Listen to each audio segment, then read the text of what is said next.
You're listening to the Racer to Racer podcast presented by Race 92. Race 92 is a vintage-inspired racing apparel brand specializing in celebrating vintage race culture and adapting to motorsports today. Check out race92.com for all your racing merchandise needs, including this great Racer to Racer t-shirt I have on the website. So please check it out and get one.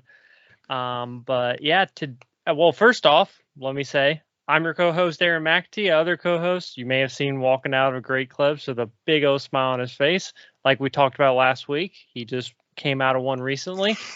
He is Scott Bowie. Hello, Aaron. How's it going, Scott? Good, man. How are you?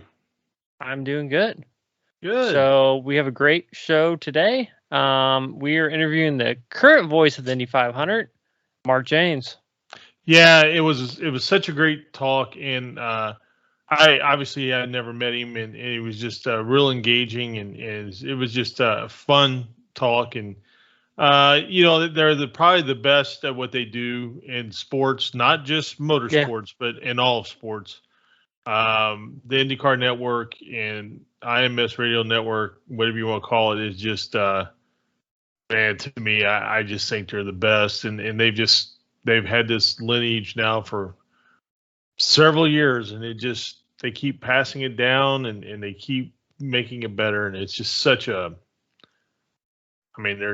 to me, listening to the race, and then that's how most people consume the races, listening to them. I mean, you can, even though there's 400,000, 300,000, 9 million people at the race. I don't know how many people go to the race, but people around the world listen to them, and they have listened to them forever, and they just paint such a great photo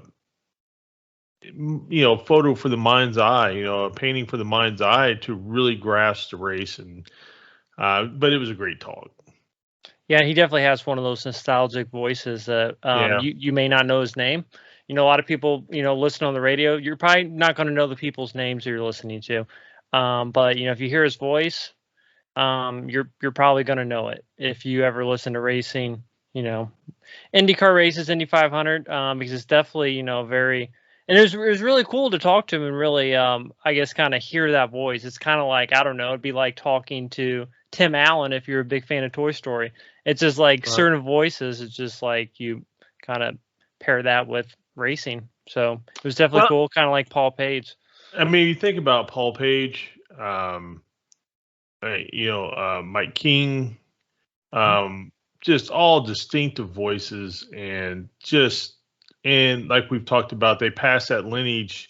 They've been passing that kind of how they do it and down for years. I mean, for decades.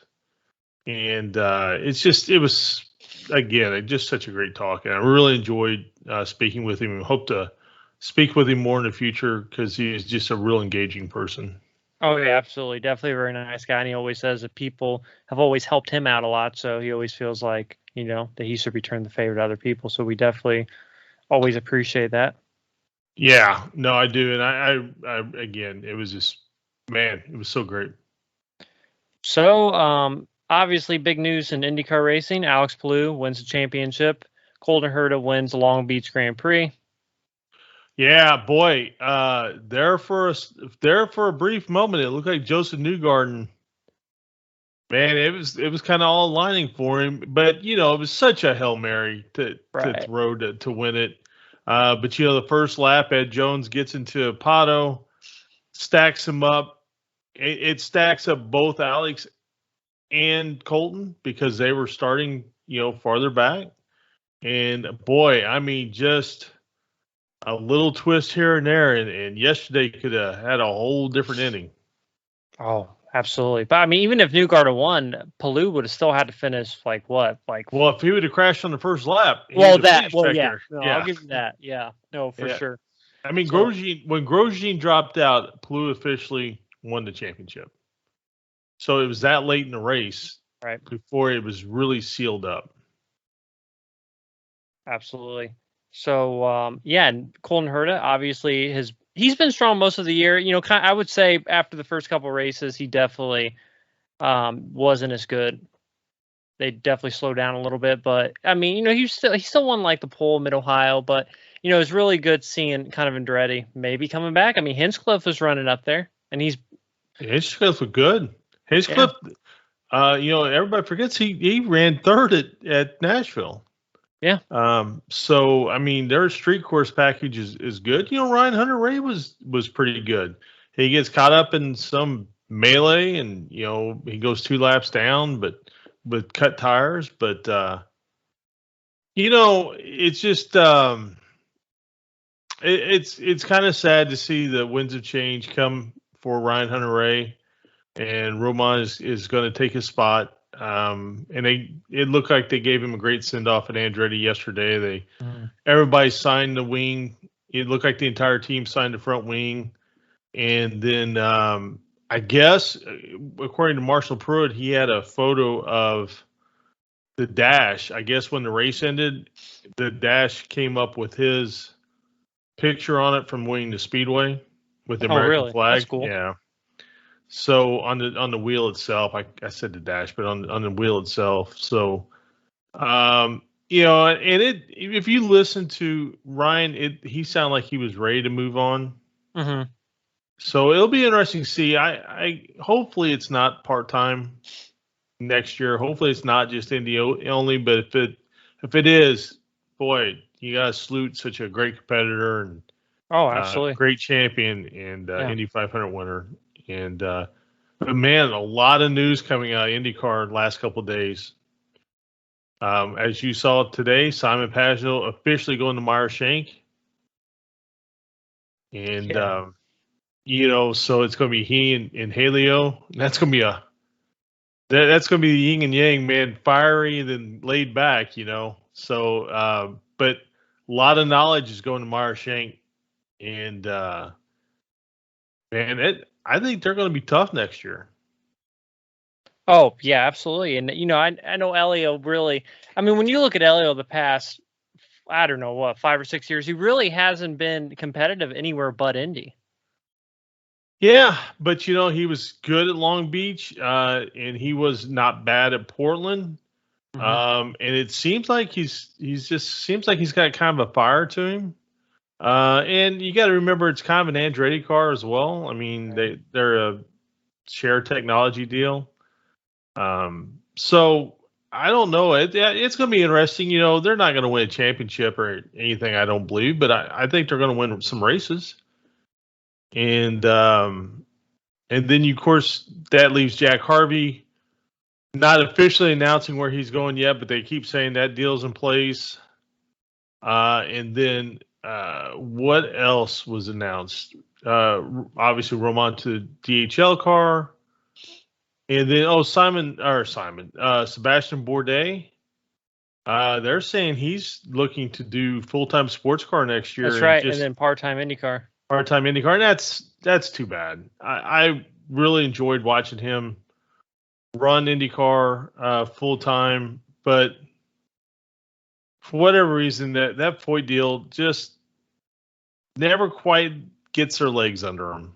And you know, when Tony was there, they started off pretty good, and it kind of faded. You know, of course, they did win a race or two when Sato was there. When Daly was there, they just struggled. So I don't know. I always root for Foyt's team to kind of get their legs under them, but there's something they're going to have to do there, and I don't know what it is, but you know, it's obviously not just a cash thing because they seem like they've got good sponsorship. Right, and I don't know if it's necessarily all a driver thing because I honestly don't think you can get much better of a driver. I mean, I don't think Foyt can get that much better of a driver than Sebastian Bourdais. No, I wouldn't think so. At least somebody, I mean, and you know, he ran pretty good yesterday, and he was, you know, a lot of these road courses, he was pretty decent. So, I hope Simon enjoys whatever he does, or Sebastian. I did that twice.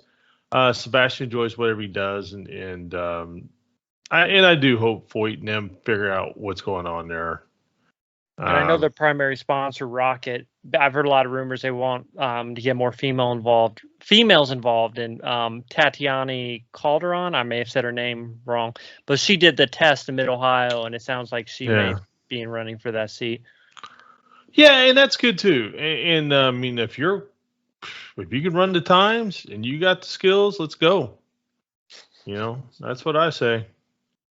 Yep. So NASCAR, we're in NASCAR race. They were in Las Vegas. That's right. Man, was it Joey Gase? Man, he had a I think it was like a massive crash. Yeah, it was. I mean, that thing got probably 6-8 feet off the ground, maybe a little more. That's a big hit today because you hit that soft wall, it does absorb the impact. So I can't imagine how hard that impact would have been if that wasn't there. Oh, absolutely. I think 20 years ago it may have been a different story for sure. Maybe. You never know, but boy, maybe. Yeah. But Denny Hamlin wins the race. Denny Hamlin won the race. I watched the first part of it. Had to do something. I came back, and when I came back, it was in the last stage, and it was all upside down. William Byron had been really fast when I left. I come back. I guess he had left some lug nuts loose, and they had to come back in and tighten them up. And Kyle Larson, there was some sort of pit strategy they screwed up on because he had been running up front the entire race, and he fought to run 10th. I mean, that's all the car had left. I guess he must have been a little bit behind on tires, what it sounded like, because he said the tires were just used up.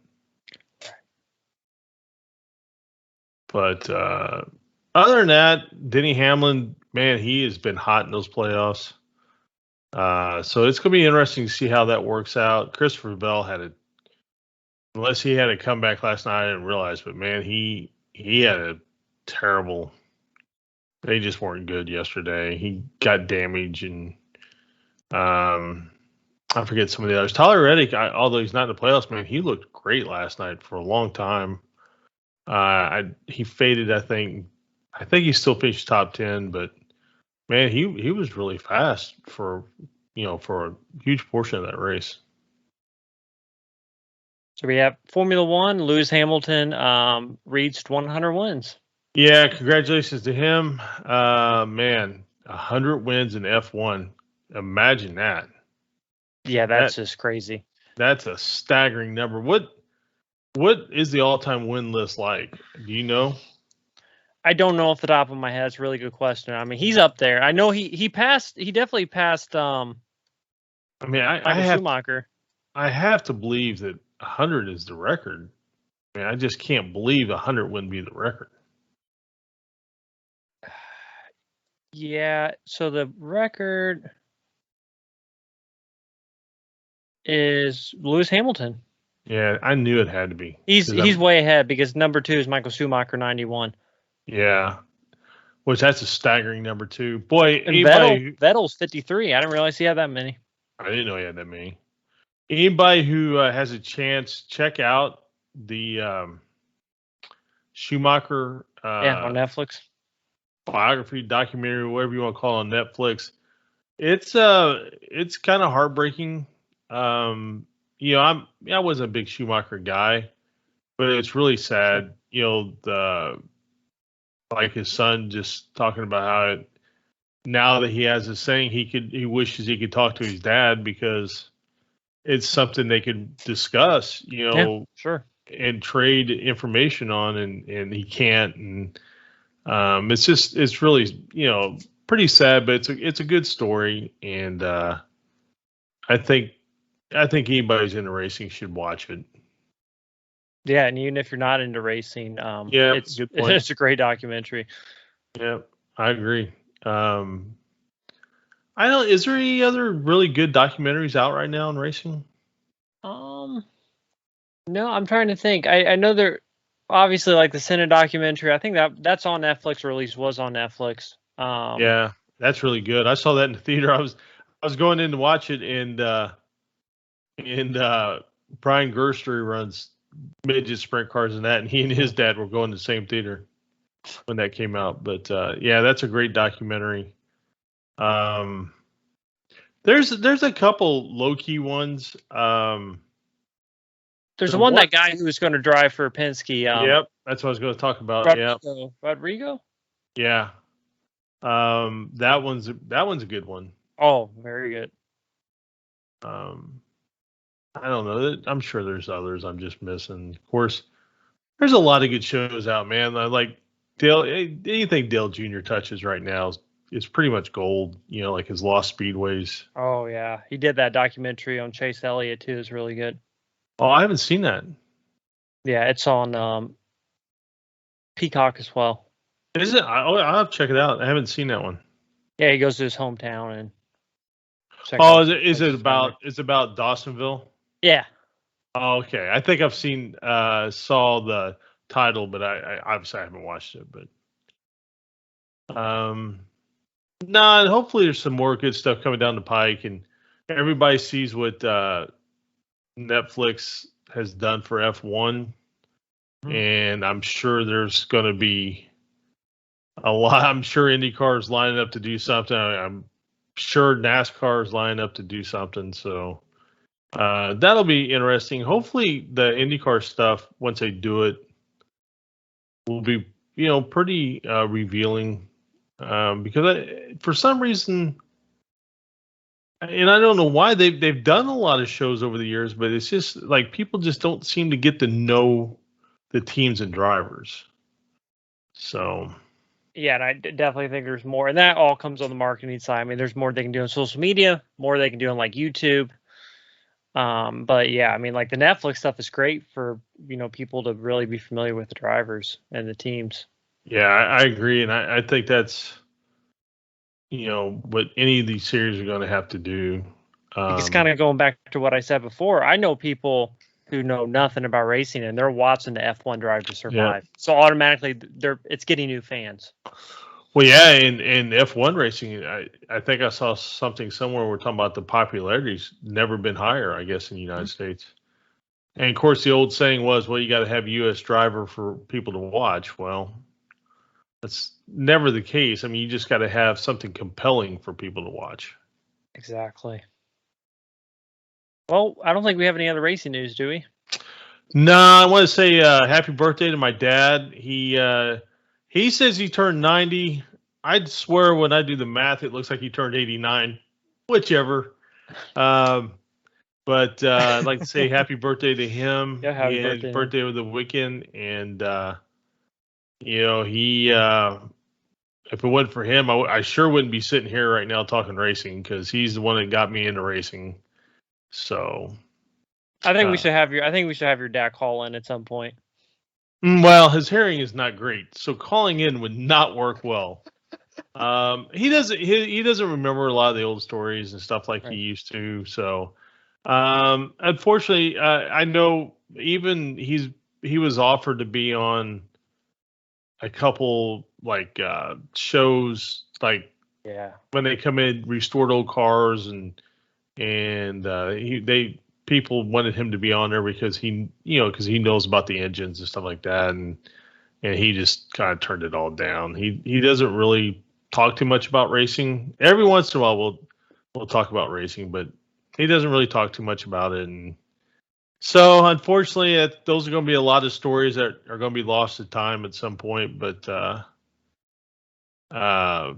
man, he definitely they lived hard at one time, man, that racing thing. So for sure. Well, first off, I want to thank everyone for listening. If you haven't already, make sure you hit like and subscribe if you're watching on YouTube.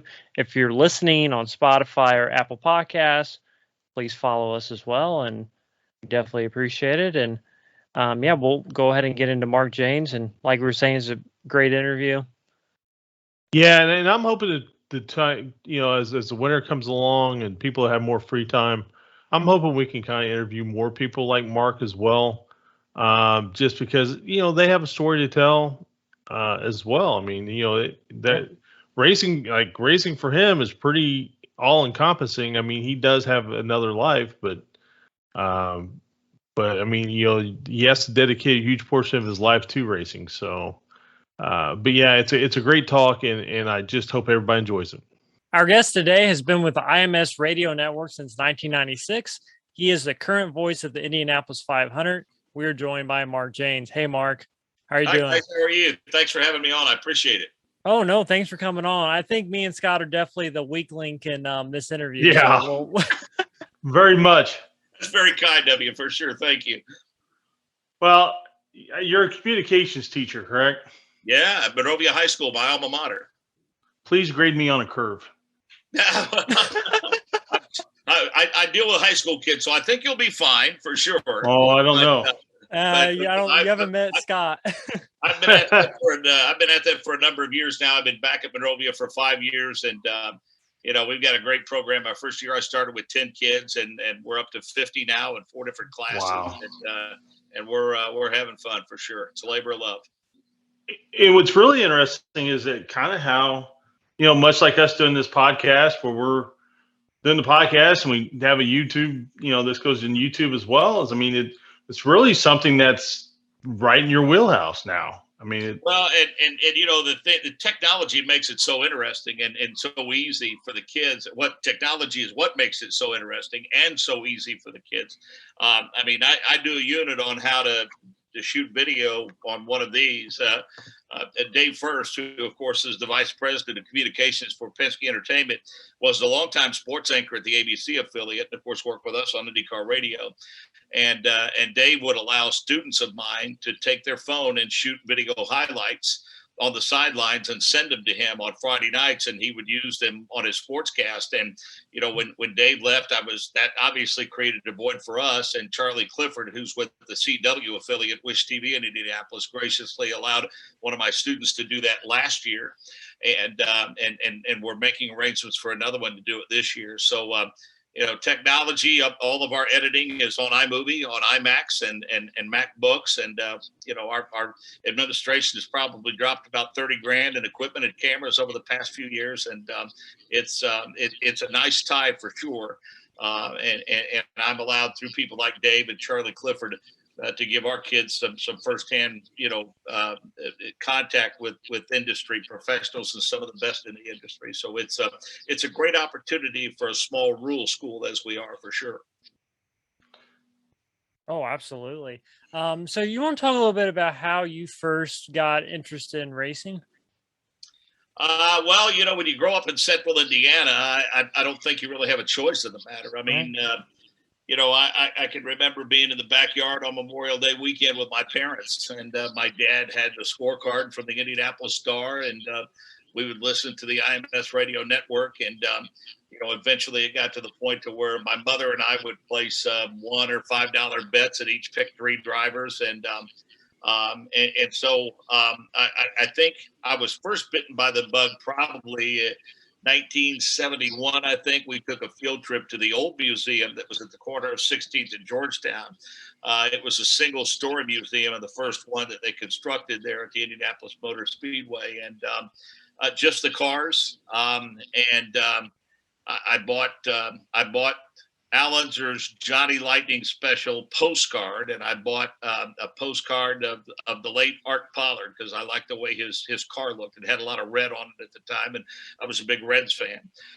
And so from that point forward, it just really piqued my interest, and I think it was heightened my 4th grade year when Gary Bentonhausen moved his family from Tinley Park, Illinois to Monrovia.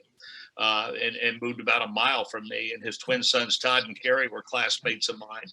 And obviously our community rallied behind Gary every year. And through Todd and Kerry, I became more familiar with USAC Sprint Midget and Silver Crown racing. And then I think I was like everybody else was in that blizzard in the late 70s, stuck inside my house on a Sunday afternoon and watched Bobby and Donnie Allison and Cale Yarborough beat the living daylights out of each other in the backstretch of the Daytona 500, and that pretty much meant that I was hooked on all forms of motorsports for sure. Yeah, we were discussing that earlier. We had David Hobbs on, and we were just talking about that. And like I told him, I remember exactly where I was. We'd come up here. My dad worked for the Gilhausens and on their IndyCar stuff and all the race car stuff. And Yep. I would shoot baskets. And then when my hair would freeze, I'd go inside and then I caught the end of the race. And it was just, of course, my hero, Richard Petty, wins. And but as we discussed, it was such a tipping point for all of motorsports, but NASCAR, in particular. Yeah, for sure. I mean, that put it on the map and set about the process of making it mainstream. And then, of course, ESPN came along and really resulted, I think, in a national explosion of all forms of motorsports, and especially NASCAR, I think, became the big beneficiary of all that for sure. Right. And, of course, Bob Jenkins, Larry Nuber, Gary Lee, such a huge part of that. And unfortunately, we've lost them all. Yeah, the two of those three were mentors and friends of mine. I never had the opportunity to meet Larry Nuber, but obviously was very familiar with his work. But Bob hired me in 1996, and Gary Lee was part of the radio network at the time, and Gary and I became very good friends. I mean, we traveled together a lot, would ride back and forth to the airport. Gary would even come and watch my daughter play slow pitch softball in rec league once upon a time, and then sadly we lost Gary several years ago, just a few weeks after he attended my daughter's wedding, in fact, and then of course more recently we lost Bob, and that's a tremendous loss for me because Bob had, since I became the anchor, Bob had essentially, he was my mentor prior to that. But usually I would start formulating the pre-race for the 500 in late March and early April, and Bob was the one that I would bounce ideas off of, and Bob rarely, if ever, corrected me. Bob rarely, if ever, said, "Well, don't do it that way." And then I would visit with Bob after the race was over and ask him what he thought, because he'd have to have a chance to listen to it more recently because he'd been doing PA, and I remember a few years ago, Gary Lee has twin sons, and one of his sons had a portion of Gary's collection that he no longer had room for. And it was 1/24 scale pace cars and Indy cars and Watson Roadsters. And so, he knew how close Gary and I were. And he asked me if I would like to have them. Oh, wow. And so they were duplicates of everything that Gary had, because Gary had twin sons. So everything he got two of. Well, the other son really wasn't interested in them. So when he brought me 3 boxes of stuff, one of the first things I did was call Bob and Donald Davidson. And I remember those guys coming over.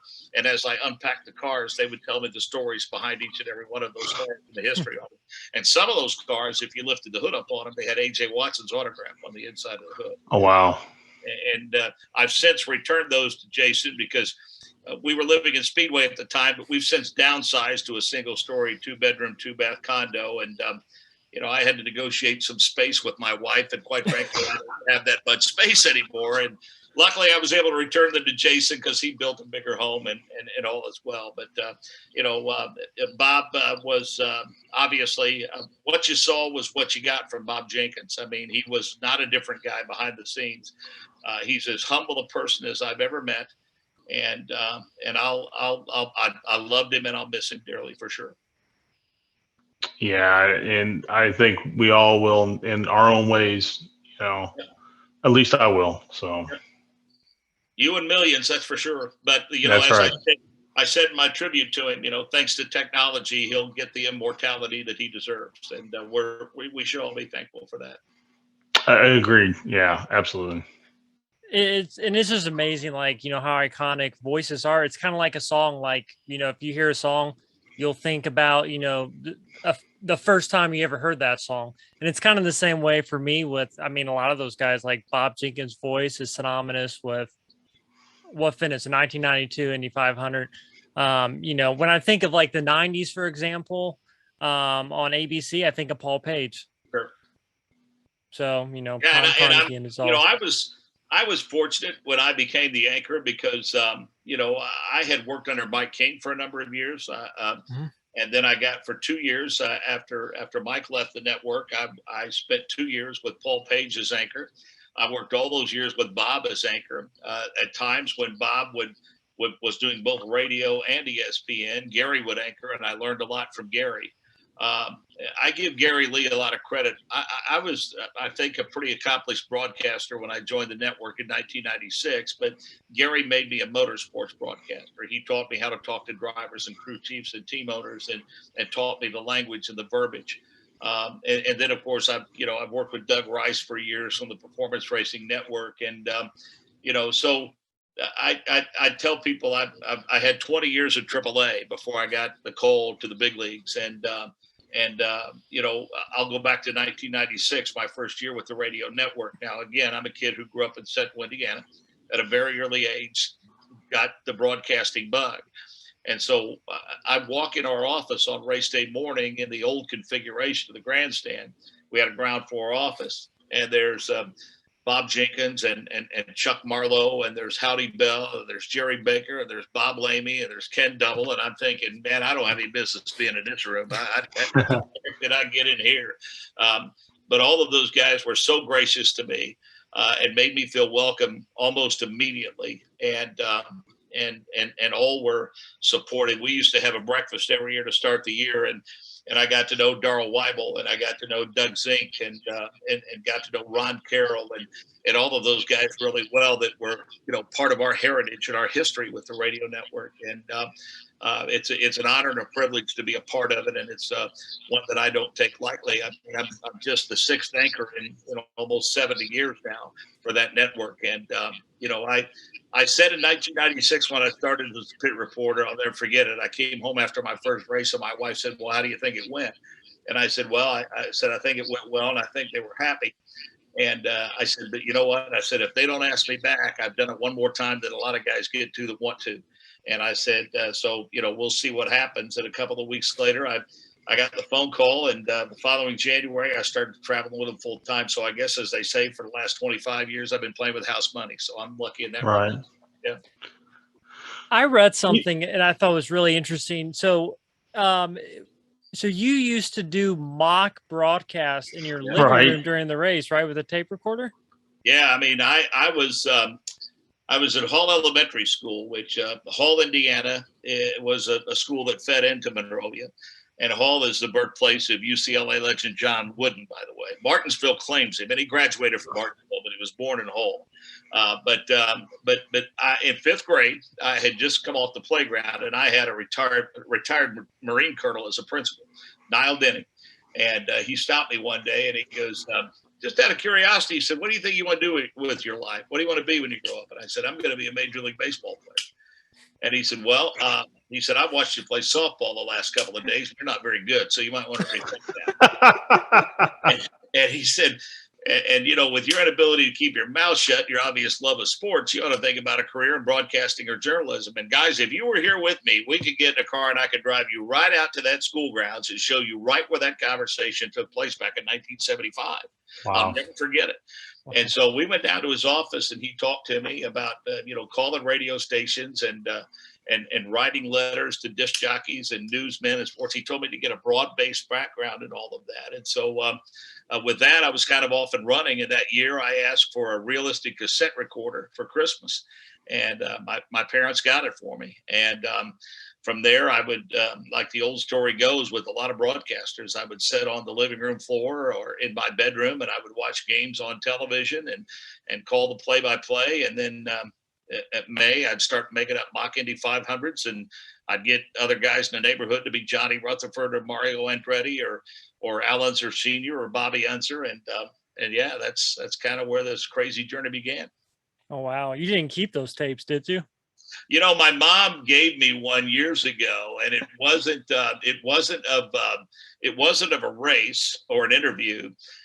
There was part of a Cincinnati Reds game, and then there was I learned from talking to disc jockeys on the phone. I learned how to cue up records and how to time into the lyrics, which they call hitting the post. And so I had a stereo system in my room, and I would put the microphone next to the speaker, and I would time out how to talk through the intro and hit the post, and I would talk in and out of records and because, I mean, guys, let's face it, there were, I think, 3 channels on the television. I mean, we didn't have 200 and some. We had to do something to entertain ourselves in those days, and so that's one of the ways that I entertain myself. I think that's so great when you hear these stories, and we've had some drivers in here who knew immediately when they were kids, hey, this is what I'm going to do with my life. And yep. I'm going to do it no matter what. And I love hearing these stories because it's just at the end of the day, it's these dream come true stories. And it's somebody's hard work and the perseverance and everything they've done paid off. And, for me personally, I personally, the announcer, I've been in auto racing since I was a child. Mm-hmm. And the 2 groups of people that I've always really appreciated is the announcers and the photographers. Mm-hmm. For sure. Because they both, one of them captures the moment and the other one kind of paints the moment. Right. And those 2 groups of people I've always appreciated and always really enjoyed.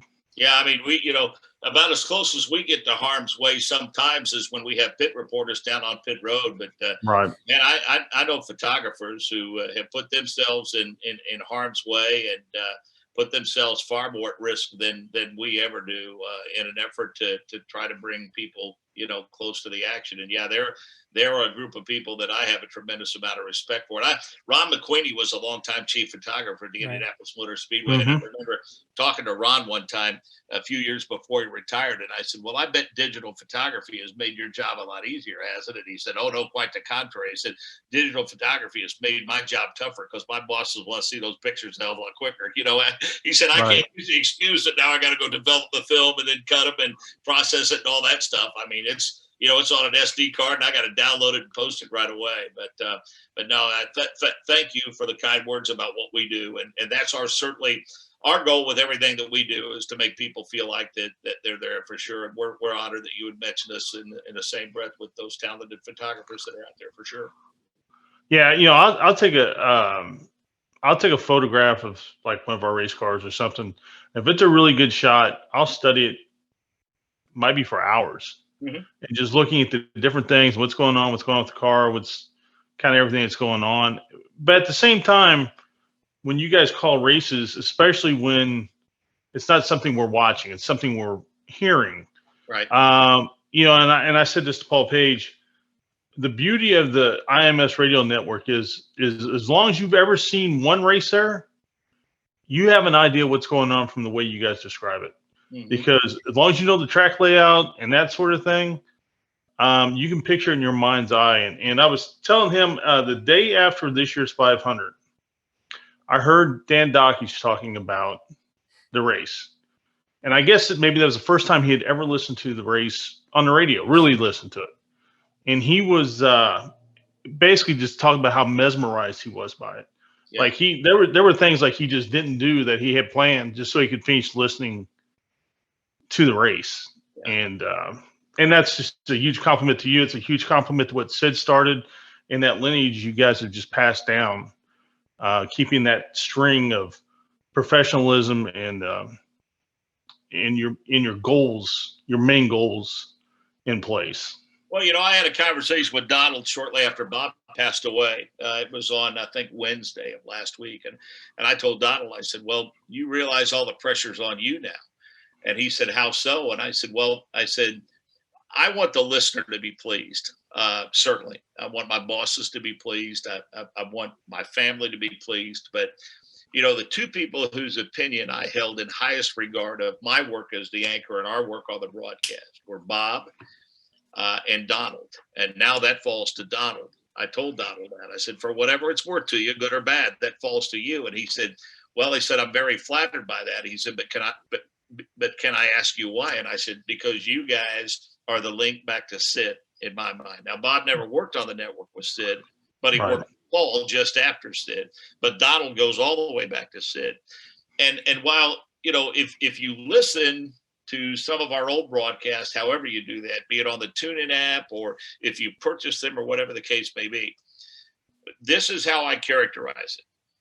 I'm not convinced that me, Davey Hamilton, Jake Query, Nick Yeoman, Chris Denary, Michael Young, any of our guys if you had a time machine, I'm not sure that you could pick us up, take us back to 1968, and have us do that broadcast the way they did it.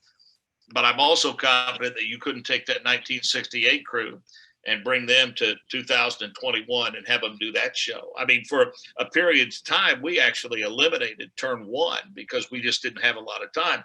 And I don't know if you listen to our qualifying shows or not, but in order for us to get the time and speed report in, when we qualify at Indy, I only put announcers in 2 and 3 because there's just not enough time otherwise because they're moving so fast. I mean, think about this, guys. Once upon a time, it went from Sid to 1 back to Sid, to 2 back to Sid. Halfway point of the backstretch, back to Sid, 3 back to Sid, then 4 back to Sid. That was a lap of play-by-play for the Indy 500. And furthermore, Sid had no timing and scoring. There was a guy 3 floors down where they were hand timing and scoring, keeping track of that. And every 50, 60 laps or so, they bring it up to Sid. Well, by the time they got it up to him, it really wasn't accurate. They don't have access to all the stuff that we have now. So I think if you take the time to go back and listen, starting with I think 77 when Paul took over for Sid, I think you go from Paul to Lou, and then from Lou to Bob, and from Bob to Mike, then back to Paul, and then to me. All along that way, I think you see slowly but surely the focus and the timing of the broadcast has changed with the times, and that's what we're proud of. But we certainly have done all that we can to hold on to the history and the traditions that people hold so dearly, like the pre-race festivities and things of that nature. One of my favorite Paul Page stories that he told, and I know you've heard this many times, the Rick Mears and Gordon Johncock finish, he said with like 10 laps to go, he started timing the laps, and he knew at a certain point that, he was going to catch them. And he said that, I guess you guys had like phones or whatever to communicate with the other broadcasters. And, he said, this is the play that we're going to play for the broadcast. And, I mean, obviously he was right. So I thought it was really cool. I mean, you just have to really look ahead, what you think is going to happen and kind of play that in the broadcast. And that definitely adds. When you do this long enough, you start to have a sense. You kind of anticipate when something special is about to happen. And I just had a sneaking suspicion, on Carb Day.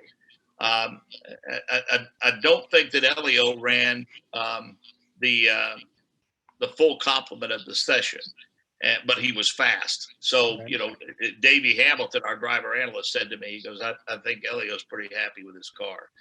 He parked it early. And then during the race, guys would move to the front, they'd fall back, move to the front, and fall back. Elio never fell back. I mean, he was right around 4th, 5th, or 6th, right. And so that kind of told me that he was biding the time. I remember the first time that the late Dan Weldon won his first 500. I was in turn 3 at that time, and I watched Dan about the halfway point of the race. I think he was in 16th at the time.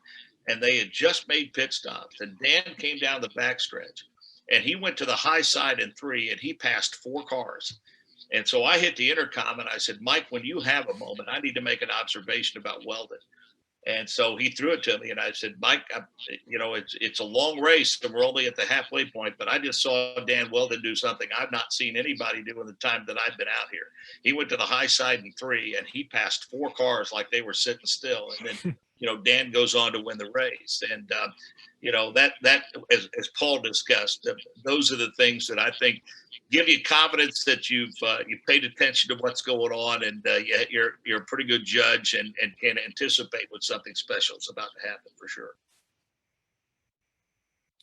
And so 1987 was the first year you met Mike King, and that was kind of your first step towards really the Indy 500 and being in the broadcasting for that, right?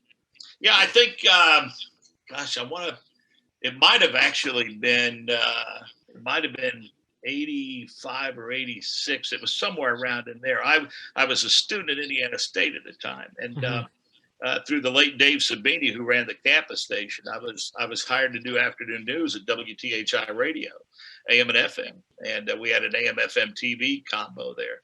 And in those days, our radio news booth was upstairs in the TV newsroom. So I was actually, I befriended more people in television than I did in radio at the time. And so, yeah, I got to know Mike, and we worked closely together. I mean, I remember Mike King and I got in a WTHI TV production van, and one year drove down to Center College in Danville, Kentucky, and did Rose Hulman Center College basketball. And then, I left Terre Haute in 1990. And from 90 to 94, I worked at WCBK in Martinsville. And then I had the chance to go back to Terre Haute. And that was probably the best decision I ever made professionally, because, my boss at the time was the entertainment director at the Indiana State Fair. We had the grandstand entertainment, and that got me connected with John Royer, who had worked for the IMS Radio Network for a number of years. And so in 1995, Mike joined the radio network, and he said, I'm going to do what I can to get you on board. And so at the fair in 95, John suggested I reach out to Bob Jenkins. Well, he gave me Bob's mailing address because there was no email at that time. Right. And so I sent a note to Bob, and with an air check and my work, and I didn't hear anything. And they announced the race at Disney World in 1996. And so I figured, well, he wasn't interested. And then they did the race at Phoenix in March of that year. And then we were at Hulman Center in Terre Haute for a Chamber of Commerce dinner. And Mike had been at the Speedway that day. And he goes, hey, he said, Bob Jenkins was asking me about you today. I think you're going to get a phone call. And he said, I sold you as hard as I could. And so sure enough, a couple of weeks later, Bob called me. I went to the Speedway for an interview. And I thought it went well. And then I got the call about a week later. And I started the second weekend of qualifying. And my very first interview, as I recall, Bob sent me out to talk to Danny and Gaius. And Danny had just been named to replace Scott Brayton after Scott was tragically killed in an accident after sitting on pole. And this is where my instincts as a broadcaster, I think, came in handy, because I've done radio news for a number of years.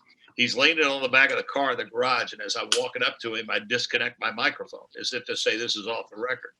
And I walked up and I said, I said, I'm Mark Jaynes with IndyCar Radio. And I said, this is my first ever assignment with the radio network. And I know that probably doesn't mean much to you, but it's pretty important to me. And I said, I think people would really like to hear from you. And he goes, I can respect that. He said, don't ask me about Scott. Don't mention his name. Don't bring him up. You ask me whatever you want to ask me about what we're going to do today. But if you mention his name to me, it's over. We're done.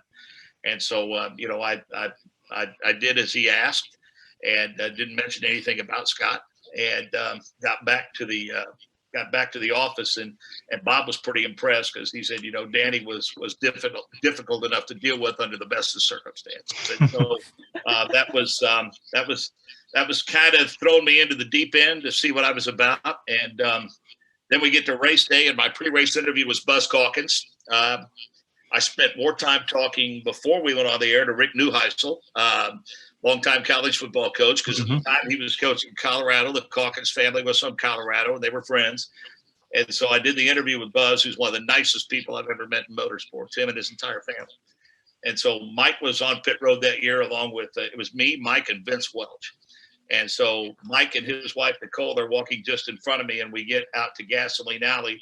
And Mike stops and turns around, sticks his fist out, and says, welcome to the big time, pal. Enjoy it. And I looked up, and I just almost threw up.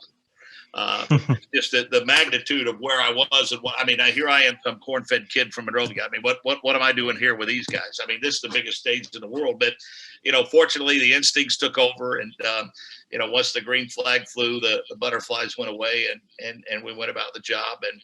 And we've been doing it ever since, for sure. Is there a moment during pre-race that I don't know if it sets in every year, or I don't know exactly what I'm looking for, but that one moment where it's just like, wow, I get to do this again, and then you just quickly turn it back into, hey, I got a job to do. I think the entirety of the pre-race festivities once we joined the public address. And one of the things that I did, I kind of went back and expanded some of the offerings from the Speedway. And I typically, once we throw it downstairs for the invocation, I typically don't say much of anything again until after the command. And I tell our pit reporters, make sure that, you have your mics open during that time. Just don't say anything, because I want the nat sound of those 300,000 people to help along with the festivities. Some anchors in the past have preferred not to have some of the PA voices. They would rather be the ones introing the particular elements. Or maybe they just didn't want to try to time into them because that's very difficult. But what I had done when I assumed that position is I stationed one of our pit reporters up on the victory platform next to the producer who's giving the cues for those things, and he's counting me down while I'm talking into them. That's why it's much cleaner now. And that's also an advantage that those that came before me didn't have. They didn't have that luxury. So we're fortunate to have that. It makes me sound smarter, and I need all the help I can get in that regard. But I think between whoever's on the PA, when it was Bob or if it's Dave Calabro or whomever, I think them introducing TAPS and Back Home Again in Indiana, all of that, and that audience response, I think that's important to transport people to the racetrack, which is our job, and people seem to like it that way. And so I'd say the entirety of the pre-race festivities that we carry, quite frankly, give you butterflies and goosebumps, and once the green flag flies, then we're back in race broadcast mode. Yeah, and anytime I get a chance to listen to the race, that is one of the parts I truly appreciate, is that natural sound, like you mentioned. And that's something I very much appreciate. This year, in fact, what I really missed, obviously we missed fans, being there. But this year, for instance, I mean, when Connor Daly took the lead, you could literally hear them over Jake's call. And then, on the starts and the restarts, when Elio took the lead, you could hear the fans over the guys in the turns, and the people at home hear that, or they're in their car or on their boats or whatever. And so that's again, I don't think that's anything that the television has found a way to duplicate. I mean, you can see they even have a tendency to, in not so subtle ways, tell you that they realize how good we are at what we do, because that's why over the past few years, NBC has decided to do radio style broadcasts now and put turn announcers out, and who are some of the turn announcers they put out? Some of the guys that do radio. So, we take that as, Mike Bagley is as good as there is in radio with MRN. And I've talked to Mike a few times years ago. I don't know him well, but I'm really happy for Mike that he gets the opportunity to display his talents on NBC, because he is a talented dude for sure, and he does a great job with the radio style call that they do for television. Yeah, the best way I've ever watched that race was back when there was still the old Speedway Motel, and they had the closed circuit TV. And you remember, I don't know if you remember or not, but you could pick which feed you wanted, which announcing feed you wanted. Yeah. And the radio feed over top of the broadcast, to me, was the best. Yeah, years ago when I was doing qualifying reports for WGHI Radio, the old master control tower, I mean, you were squeezed in there like this, because that's when there were literally dozens of radio stations there doing qualifying. And so, obviously we had a tremendous relationship with Terre Haute First National Bank and Don Smith, and they had a hospitality area over there, just not too far from the Infield Care Center. And they had a feed to their bus, and what we would do is that we would pick up that feed, and it would have the PA call on it, and we would be able to call our own qualifying coverage from there, and do so in a bit more comfort than we had to do it up at the old master control tower. So yeah, sure. I know exactly what you're talking about for sure. Yeah. And actually, there's a lot of videos on YouTube now where they take the TV feed and they put the radio feed on top of it. Yeah, I like and that. Those are the best. I know several guys that do that every year for us, and we're honored that somebody thinks enough of what we do to want to pair those things together. And I've had the opportunity over the past couple of years to see some of my calls shared nationally. The Amazing Race used my call of Alexander Rossi's win when he and Connor Daly were on the Amazing Race, and then this past spring, I was contacted by Alex Damron, who's the vice president of communications for the Indianapolis Motor Speedway, and was honored to be able to. We didn't use any actual race calls. I had to recreate race calls, but they tied the Final Four of the NCAA tournament into the Indianapolis Motor Speedway, and instead of drivers' names, they had me use the teams of that were in the Final Four and whatnot. So when you're asked to do those things and people ask to use your body of work, it's high praise and the ultimate compliment, and we're very appreciative of that for sure. Oh, for sure. So I was watching there's an interview you did on YouTube. It was Inside Morgan County, which was a great interview, by the way. Yeah. I think that was done. Yeah, because there was a thing in the beginning of it that said this interview was recorded, I think, February of 2020 in anticipation of the 2020 Indy 500. So this is before COVID and everything. But something that the guy asked you was about the moment you were told, and I thought the story was just great, and I want to see if you can talk about that a little bit. The moment when you were asked to be the voice of the Indy 500 and really what that meant to you and how that happened. Well, I first met Jamin when I was doing morning radio in Martinsville. And he was a 10-year-old kid who wanted to do radio. And so his mom would bring him by the station and drop him off, and he would sit in on our show. And, he's going on to have a successful career in business and stayed in Morgan County, our home county, and does that podcast. Well, I had hoped to be able to take over for Mike when he stepped down as anchor, and I understood, as disappointed as I was, that Paul Page was available and had it. I mean, he's Paul Page, for God's sakes. I mean, you understand that. And Bob was instrumental in kind of talking me down a little bit from being too disappointed, because Bob had gone through something similar when Lou Palmer was named the voice of the 500, and then 2 years later, Bob eventually landed as the voice of the 500. And Bob told me, he said, "Be patient, your turn's coming." And management had kind of suggested that to me, and so I supported Paul in that transition back to radio, because he'd been away from it for some time, and then.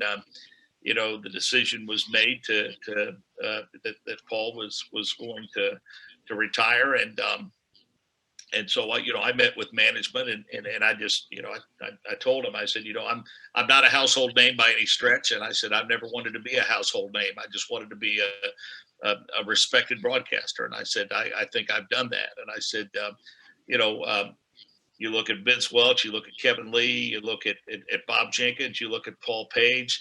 And Gary Gerald, and the list goes on and on and on. And I said to all of those guys, the radio network was a stepping stone to television. And I said, I give you my word. If they called me tomorrow, I'd tell them no, because all I've ever been is a radio guy, and it's all I wanted to be. And I know there's much more money in television, but all I've ever wanted to be is a radio guy. I've done some TV. I do some IHSAA stuff for television, and I've enjoyed that, but I'm a radio guy. And so at the time, I was working at Beech Grove High School on the southeast side of Indianapolis, and our network director said, "Hey, are you working the swim meet Saturday?" And I said, "Yeah, I'm on duty." And he said, "Well, I've got a friend of mine whose kid swims for Park Tudor, so he said, I want to come over and talk to you." And so we were standing outside the pool, and we were just talking about whatever. And he said, "Oh, by the way," he said, "main reason I'm here is," he said, I've talked to the president, and we both decided that you're going to be the next anchor of IndyCar Radio and the next voice of the 500. Congratulations." And I said, well, I don't know how in tune you are with such things. I said, but I want you to understand. I said, what you've done. I said, you have literally made someone's dream come true. And I hope that means as much to you as it does to me. And I walked into the gym, and it was just me. And I sat down on the front row of the bleachers, and I just broke down. For many reasons, my father was not there. I had lost him. I had wanted it so badly for 2 years, and because of the uncertainty of the business, didn't know what would happen. I thought about guys like John Royer and Gary Lee, who were no longer with us, that were so instrumental in me even being considered. And so it was a moment I'll never forget. And you know that at times people say that they wish opportunities like that would come along and moments like that would happen, and you would be able to share them with the people closest to you that are most important to you. But of course, my wife was my first phone call. She's always been my biggest fan. And she broke down and cried too. And we had to sit on it for a while because they wanted to wait a couple of weeks before they made it official. But I think I probably, because of how emotional I became, it was probably best that I was by myself at that point in time, for sure, looking back at it. Wow, yeah. That's just so great. One thing that I really like about, and it seems like all the radio guys, it's just you guys have so much passion for the sport, and you just don't really see like other sports, the anchors with that much passion. Obviously yourself and Paul Page, haven't talked to Paul Page for, a couple hours. I mean, that guy just, and you see him at the track, whether he's getting paid to be there or not. I mean, he just loves the sport, and he just loves being at the track. And I think that's part of what makes a radio broadcast, just so good. It's just the passion that, you guys have for it. And kind of when you enjoy something more, you put a lot more effort into it. And that's, like I said, I think it's just one of the reasons why I think the radio broadcast is so good.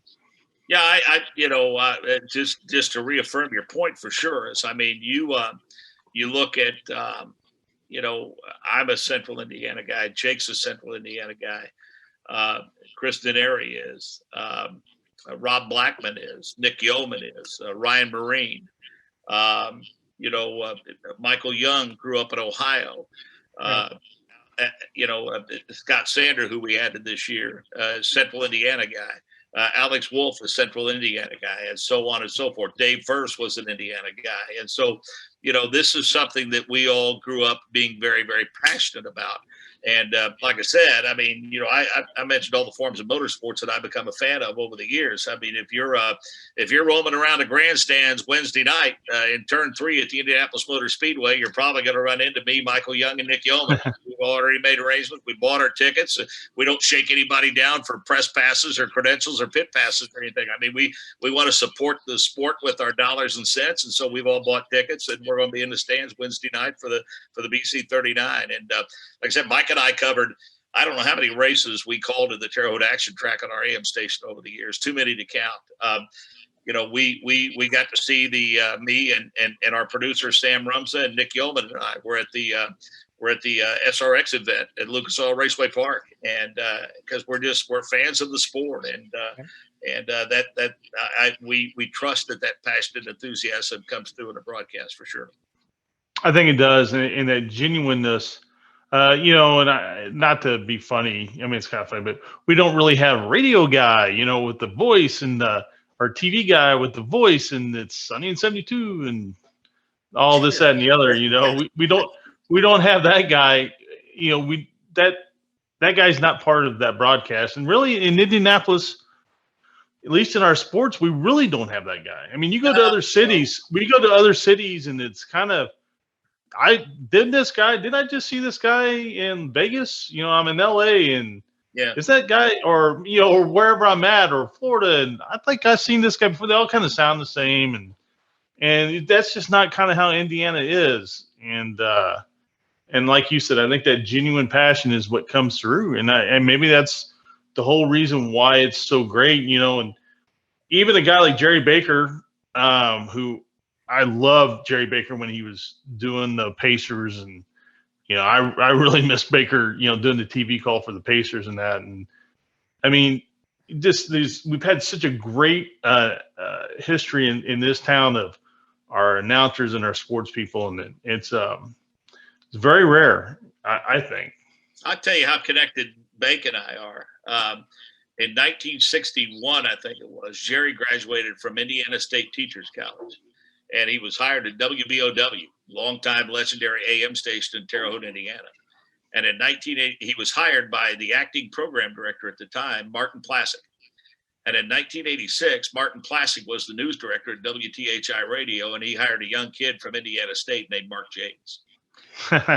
Yeah, that's crazy. All those years apart. And so, several years ago, Jerry and I went over, and he and Martin and I got together for lunch, and I got to hear a lot of great stories about Terre Haute Radio for the old days. I'll tell you a great story about Bake. When we first got to know one another and got to be friends, my son was playing sixth grade football, and Jerry was going to come out and watch his game one Saturday afternoon. And so in those days, we had answering machines. And so we get home from somewhere on Thursday or Friday, and I hit it, and he goes, "Hi, Mark, Bake here. Just want to let you know, Ramona and I are coming out Saturday. We'll be there about noon. I think you told me kickoff's 12:30. If that's changed, give me a call back. Look forward to seeing you soon. Bye." I left that on my voicemail I left that there for probably a year, because I'm like, good God, that's Jerry Baker on my answer. Right. And it's a little thing, but just like last Wednesday, and I don't mean to make light of our situation involving our tragic loss of our dear friend Bob, but even guys, as I said, I've been at this 26 years. I'm the anchor of the largest single day sporting event, but I still sometimes feel like a kid when I look at my cell phone and I see Donald Davidson's name or Paul Page's name. A few years ago, Paul's wife was out of town. And so my wife and I invited Paul over for dinner, and Paul shows up, bottle of wine, flowers for my wife. We fixed a couple of steaks, and we sat out back, and Paul told me stories that lasted for hours. And I thought, how many people would pay to be able to do what I do? I mean, it's just, so in that regard, I've said it before, those that came before us, and I think one of the reasons why I hope our passion and enthusiasm comes through in our broadcast is because it is important for us to live up to the history and the tradition and the level of excellence that has been created over all of these years on that network. And it's not a responsibility that we take lightly. And we've had some turnover for various reasons over the past few years, but I look at, Scott Sander, the folks that are watching and listening, if you're not from Indianapolis, Scott Sander is a longtime morning news anchor at Channel 8. Channel 8 is the heritage station basically in Indianapolis. Mike Ahern, longtime Turn 1 announcer, was the longtime evening news anchor at Channel 8. Scott is as good as there is in the industry. And when I called Scott and welcomed him aboard the Indianapolis Motor Speedway Radio Network, one question that Scott never asked me in the entire conversation: how much does it pay? Yeah. Right. Because he didn't care. Because it didn't matter. It wasn't about the money. And same thing with Alex Wolff, a young kid working at an iHeart station in Lima, Ohio. And I said, Alex, you want to join us? Absolutely. You tell me what you need and when. Joel Sebastianelli is another one that we've added over the past couple of years, and Rob Blackman, same thing. Voice of the Purdue Boilermakers, and all of these guys have slotted in nicely and have become a treasured part of our family for sure. And they fit right into that mold that that die that was cast years ago of guys that are fans that are passionate about it. And I think the thing we're most proud of. People aren't tuning in to listen to me. They're tuning in to listen to the Indianapolis 500. That's right. They're not tuning in to listen. The only one they might say that they're tuning in to listen to is Donald, and I'm okay with that. I mean, he's Donald, But other than that, they're not tuning in to listen to any of us, because they would tune in no matter who was doing it, because it's the Indy 500. And I'm proud of the fact that we have a whole stable full of guys who understand that. Right. It's funny you're talking about Donald. the McDonald's there on 16th Street, 16th and Tibbs. As the other morning I was going through, getting ready to go through the drive-through, and Donald was outside talking to another guy in racing, a guy named Walter Goodwin. And they're just, Walter restores old Indy cars and that. And they're talking. I've known Walter since I was a child. That's a whole nother story for a whole nother day. But my dad brought him back from California, but that's a whole nother story. But they're just talking about racing, and I pulled up. I talked to him a little bit. And of course, I went on to drive through, and I was thinking, man, only in Indiana. Only in Speedway. Only in Speedway. Would you ever? They asked Donald and I a couple of years ago. They asked us at the PRI show in downtown Indianapolis. They asked Donald and I to do a Q&A on one of the stages down there. And so I teased him a little bit. When we picked him up, we let him sit in the back seat, and I had a blanket there that I put over his lap and everything. Of course, he said, "No, don't you dare do that." But my wife. I had my wife turn the light on, by the way, guys. Sorry it took me so long to get the lighting caught up in here. I hope the glare on my phone. I thought it was something to a professor of communications. I thought this was some trick. I was going to turn my lights on. No. So see, it's a good thing I don't. It's do as I say, not as I do, right? When it comes That's right. But anyway, my wife made sure that she was able to drive us down there and drop us off, and then come back and pick us up, because she wanted to be able to go to work on Monday and tell the people that she knew were race fans, hey, guess who I drove back and forth to Indianapolis? Donald Davidson. So, yeah, that's it's cool to be, I guess, so heavily influenced by those guys that you've listened to for so many years, and then eventually get to know them personally and count them as friends. So I'm honored by that. Well, and if anybody listening to this, you may go to the Speedway Museum, and there's a good chance Donald Davidson will just be hanging out. Yeah. And he will talk to you, answer any questions you want. Yeah, isn't that the beauty of him? You talk about it. Is. And Donald has that same humility that Bob possesses. Donald called me back in January, and of course, we didn't quite know at the time where COVID was heading, and he had announced his retirement in December, and he said, what do you think you're going to want from me in May, if it's possible? And I said, Donald, I said, if you don't call me until Carb Day and tell me that you're coming, I said, I'll be okay with that. Right. I said, if you want to contribute to the pre-race and you're not comfortable coming to the booth because of concerns that you have for your health and safety, I said, we have a studio across the street. You can go in there and record elements, which is what he did last year for the 500. But I said, my hope would be is that we would be to the point to where you could join us in the booth and it be live. And,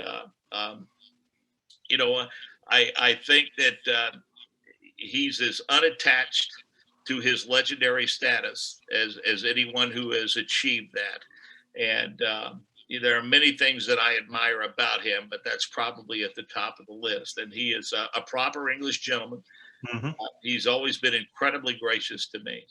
I think he called me 3 times yesterday after Bob's service to talk about various things. And I will say this, at one time I had the honor and privilege to host WIBC's qualifying reports in between our network reports, and I did those with Donald. And guys, there was no better friend for a broadcaster to have during a rain delay at the Indianapolis Motor Speedway. Oh, yeah. Brothers, when you have time to fill, there is nobody better to help you fill that time than Donald Davidson. So that's right.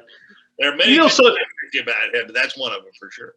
Something else that really has impressed me with Donald over the years is if Donald wanted to, he knows where all the bodies are buried at Speedway. In terms of the dirt and and all that. And you hear every year when they do the call in, people would ask questions that he just didn't feel comfortable with. And he'd just say, I don't feel comfortable answering that. That's somebody else's business. And, you got to really respect that. Well, one of the things that I shy away from asking him is to do tributes and eulogies. They were so much a part of what they had to do once upon a time. And right. It's not only for race car drivers, but for, fellow broadcasters and friends as well. And, I had I felt it important for the three surviving anchors to pay tribute to Bob during our show. And so we invited Paul to do so, and Mike. And then I saved my piece to the end. And when we had our production meeting, I told everyone on our crew, I said, because not all of them knew Bob personally. And I said, you can say as little or as much as you want to say when I bring you in the first time. But I said, once we get through that, we're going to do what Bob would want us to do, and that's focus on the race. And that's how we chose to handle it. And we didn't overplay it, I don't think. I'd like to think it was tastefully in the manner that he would appreciate. But whenever we would lose somebody on the radio network, I typically would have Paul or Bob write the tribute for them, because Donald would just rather not do those sorts of things. And that's fine. I can respect that. Yeah, me too. And like I said, man, any chance he's ever had to throw somebody under a bus, he's always just steered away from it. Yep. And it's one thing to say that's how you are, and it's another thing to be how you are. And I always am very impressed with that. Yeah, like I said, he's a proper English gentleman, and he is that in every sense of the matter, despite the fact that he's lived here longer than he lived in England, for sure. Right. It was funny, you were talking about, like, looking at your phone and seeing like Paul Page's name in there and stuff like that. And I kind of had a similar moment, definitely during our podcast. It's funny, when we started the podcast, this is before I ever even dreamed that we would get Paul Page on. And I was extremely surprised at how approachable Paul Page is. I mean, just the nicest guy, and I mean, just very approachable, and help you out any way he could. And I remember asking him if he could do a little intro for us, saying, hi, I'm Paul Page, and you're listening to the Race to Racer podcast. And he did that. And first off, Scott told him, you don't understand. What did you say, Scott? Well, he just didn't understand how much that meant to you. I mean, it really was everything and to me too. I'm not saying it's not, but I know for you personally how much that meant. Well, I mean, he's a legend of the sport for sure. And I think, I think Paul's at a point in his life, obviously with the book. I think it's given him an opportunity to. I think he's reached a point in his life where he's not so busy with motorsports, and closed out his career with NHRA and then the radio network and a few other things here and there. And I think that now I think he is bearing the fruits of his labor. He was so busy for so long, and I think the same could be said of Bob over the past, 5, 6, 7 years since he left television full time. And now it's certainly true of Donald, since he is retired from being the historian of the Indianapolis Motor Speedway and the Talk of Gasoline Alley. Now those people get to fully soak in their celebrity and all that they mean to people, and they get the opportunity to get a little more up close and personal with those people, because for most of their careers, quite frankly, they were so busy they just didn't have time. And it's not a matter of not wanting to do it. It's a matter of just not being able to do it. That's good for them. I think they deserve that adulation. And, Donald continues, I think, as much as anyone, to be surprised by the attention that he continues to receive. But again, and he's always been appreciative of it. And I know Bob was, and Paul was too. But I think it's different now because, when Donald's at the Indianapolis Motor Speedway, he can actually stop and talk to people and have a conversation with them. He doesn't have to get over to the media center to get on the air.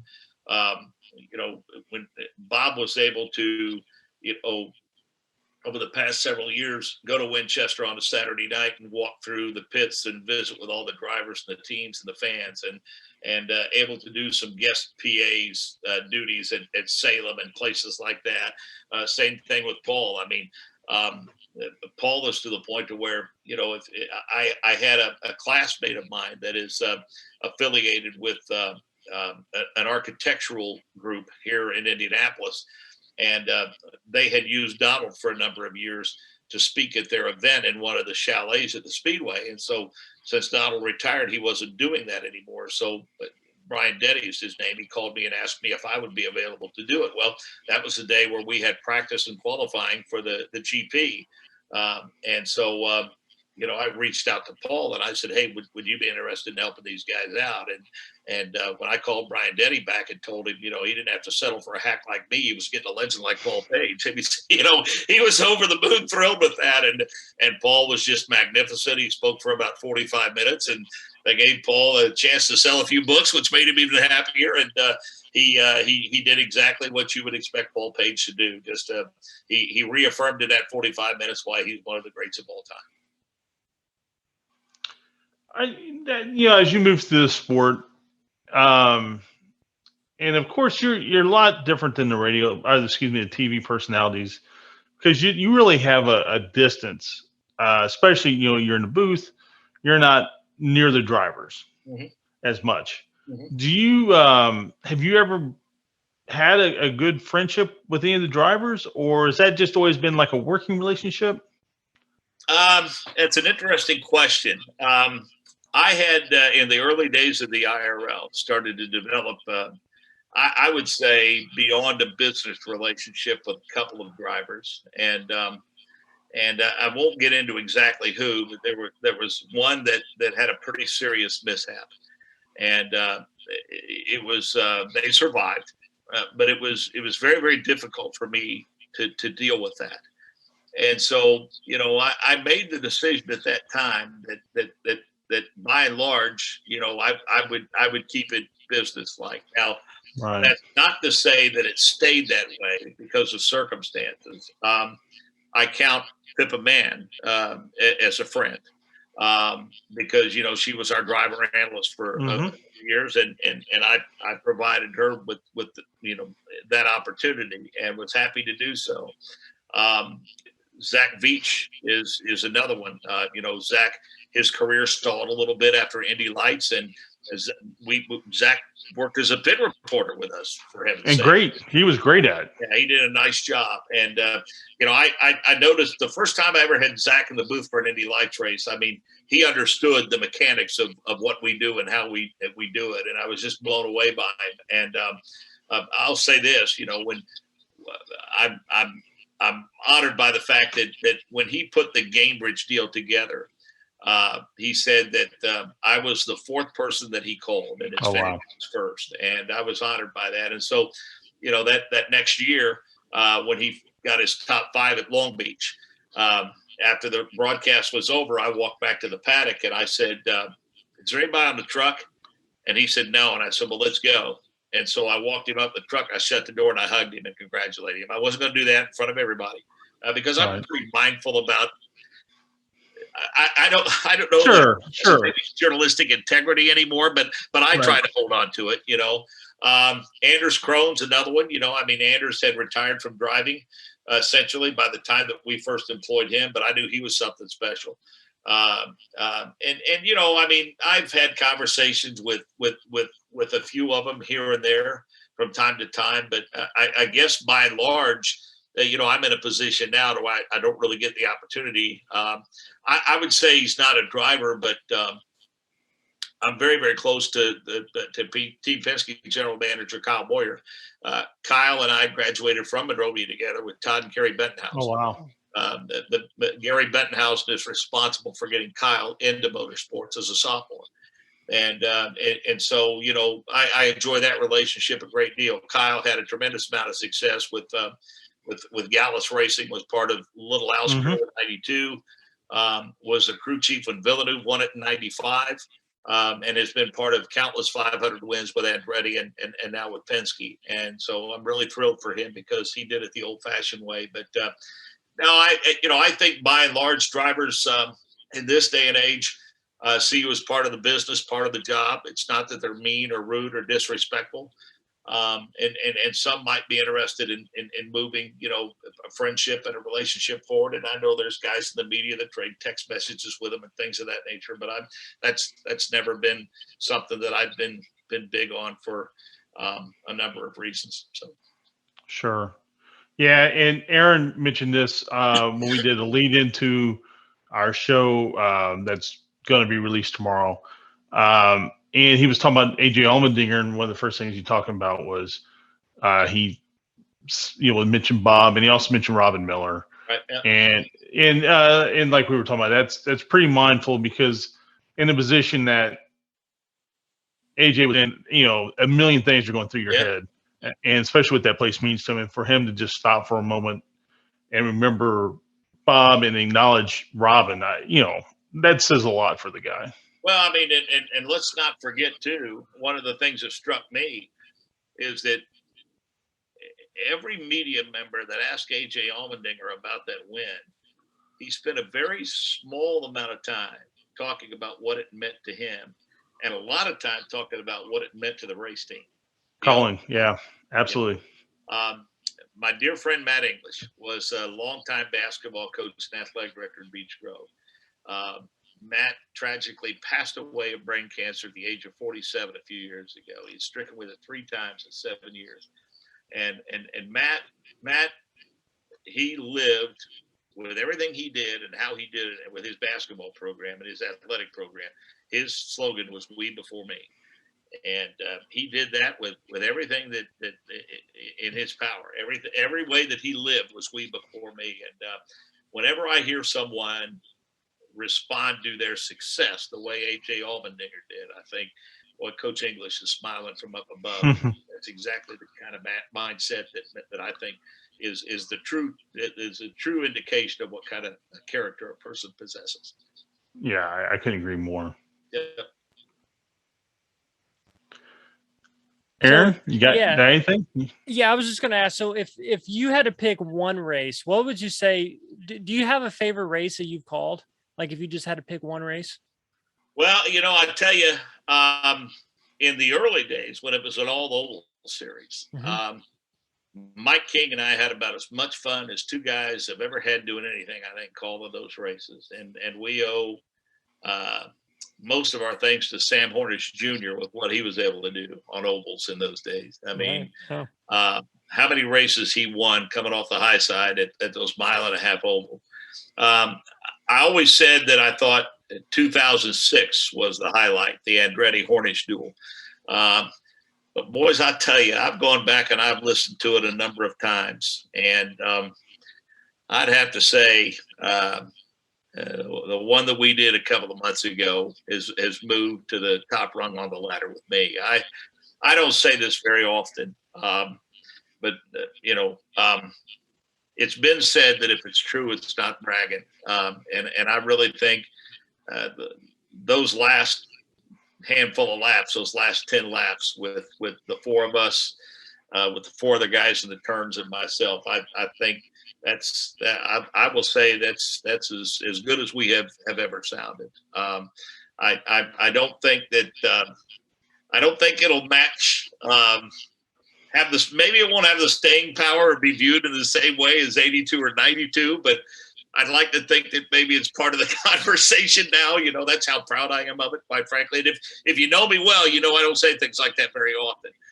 It was a long time before I would actually refer to myself as the voice of the 500, because that's just not that's not me. But as I've gotten older, Paul is the one, quite frankly, that have told he's told me, hey, you've earned that role. You need to embrace it. You need to own it.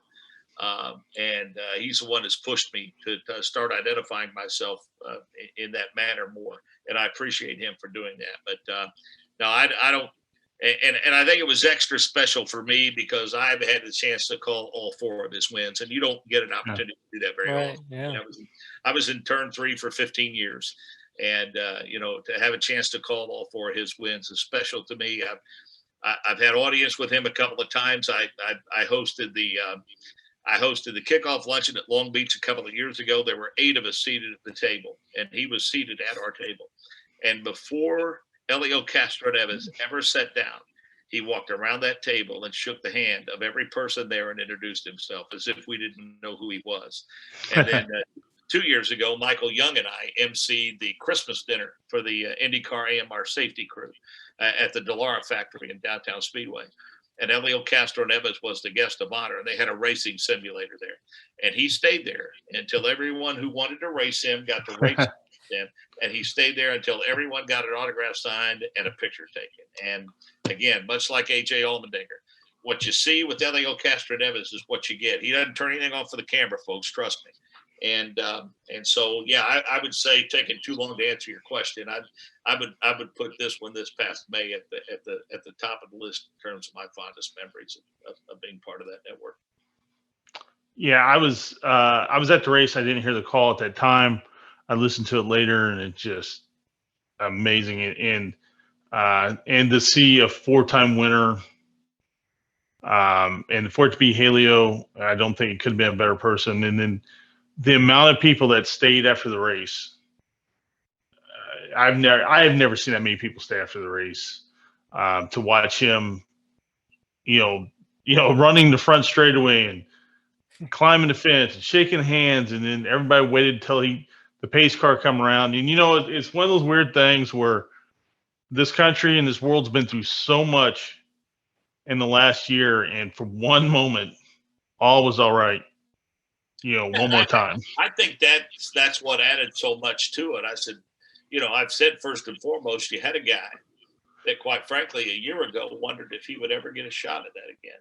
And knowing how often he had finished second there. I mean, his all-time, I think he had an average finish of 8.3 going into that race. Think about that. And all the starts that he's had, his average finish is 8.3. I mean, that's Wilbur Shaw stratosphere. Right. Yeah. And so that and just the relief that it finally happened for him, and it had been so long since it had happened the last time. And I think because it has been so long, I think he felt even more a sense of finality, thinking, gosh, I don't see any way number 5 ever happens, but it could very easily now, as we know, happen next year. Sure.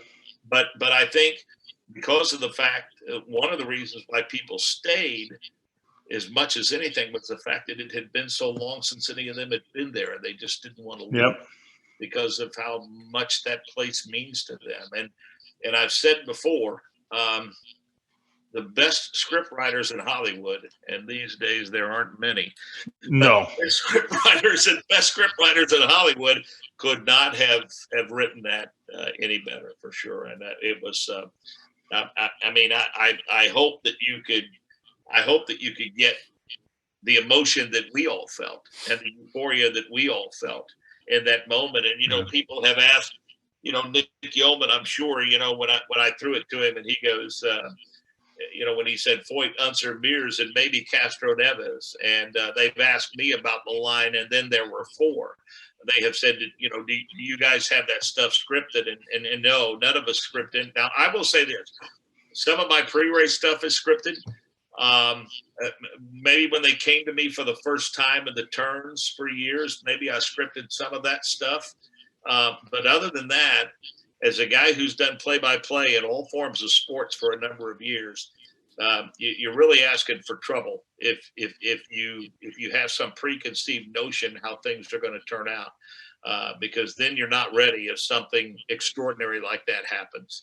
And I think because it's something that we anticipated but never really expected, I think the euphoria of the moment and it finally happening, I think we all got caught up in it. And one of the things that I've always said in terms of play-by-play, whenever guys start doing it, I try to tell them, look, don't make every pass sound like a pass for the race win, because when it is a pass for the race win at the end, then it's not genuine. It sounds forced. Right. And, there are guys out there that want to, in a basketball game, they want to make a freaking layup in the second quarter sound like a buzzer beater. And it's just exhausting to me. And so, we're conscious of, now we get it. If something exciting happens, if it's a pass to the high side, or if a guy goes high and then goes low, we try to match, the intensity of that moment. But in terms of the home run ball, if you will, we're always mindful to save that for when it actually is a home run ball. Sure. No, that absolutely makes perfect sense, because you, like you just said, you can't create the drama. You have to just let the people experience the drama. Yeah, and the challenge is too, to know when you've got that natural sound, and it's a little tougher to do in racing, especially for me in the booth. But the biggest difference in television is knowing when to lay out and just let the fans kind of take over. Sure. We don't get that opportunity very often in radio, especially in racing. But if you're doing football or basketball or baseball or something like that, it's a good idea to lay out when the situation calls for it. But no, we could do a whole show about that race. I mean, we could talk about it and then talk about what it meant to the sport. And I don't want to take anything away from anybody else who came close to winning that race. But I was not only happy for him, I was happy for the Indianapolis Motor Speedway. Yeah. I was happy for Roger Penske, and I'll tell you why. You may think that that's odd considering he's the guy. I've said the same thing. Yeah. I've said the same thing on this show. If it weren't for Roger Penske, I'm firmly convinced, and I have the utmost respect and loyalty for the Holmes George family. They were good to me for 30 years. I'm not sure we turn a wheel last year if Roger Penske hadn't bought the Speedway and bought the series. And that's no knock against that family who meant so much to me over the years and have been so good for me and good for motorsports and good to so many people. But I was happy for him. I was happy for the Speedway, the fans, and just there were a lot of winners that day, not just Helio Castro Neves for sure. I agree, and I've talked about this on this show, and Aaron and I have texted about it and talked about it not long after Roger bought that place, because neither one of us lived very far from the track. Right. I'd drive down 16th Street, and I'd see Roger outside. I saw him one day in a pretty good rain, and he's pointing to guys and telling them what he wants done and things he wants changed, and because he has his ways, and that's how he wants it done. And like we were watching on TV the other day, and we mentioned this the other day when we were at the race, or in May when we were at the race. You can't put your finger on it, but the place looks different. Yeah, and you can't. It's this thing where everything's always been clean, but for some reason this looks different. Yeah. And Roger has this ability and vision, and he not only does he have the ability and vision, but he has the way of conveying it to what he sees he wants done. He makes sure others can follow through on that. Well, they put over $13 million in Belle Isle in Detroit. And right. I remember my first year going there, and I thought, what are we doing in this crap hole? And you go up there. Yeah. I mean, there's asphalt everywhere. There's concrete everywhere. The buildings are being restored. The fountain's been restored to its original grandeur. And, in the not too distant future, it's going to look just like it did years ago, back in the early 1900s, when it was the weekend getaway for all of the wealthy in the automotive industry there in Detroit. And that's a tremendous commitment. And he's already pumped millions of dollars into the Indianapolis Motor Speedway. And that's all done, I think. Remember when he first came to the Speedway, he first came there as a fan.